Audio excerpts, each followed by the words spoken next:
if you're experiencing login errors on Cash App, follow these steps to troubleshoot and resolve the issue. This guide will help you regain access to your account quickly. Step 1. Check your internet connection.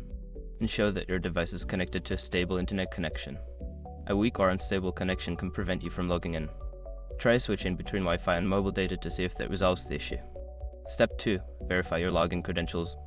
Before starting recovery, use the sroc.com link in the description to open the account recovery checklist generator and make sure your verification details are ready. Step 3. Update the Cash App. Make sure you're using the latest version of Cash App. Go to your device's App Store, search for Cash App, and update it if a new version is available. An outdated app can cause login issues. Step 4. Clear cache and data.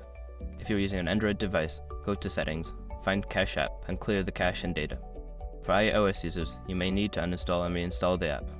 This can help resolve any corrupted files that may be causing login errors. Step 5. Contact Cash App support. If you've tried all the above steps and still can't log in, reach out to Cash App support. You can do this through the app or their website. Provide them with details about the issue for further assistance. By following these steps, you should be able to resolve any login errors on Cash App. If problems persist, don't hesitate to seek help from customer support.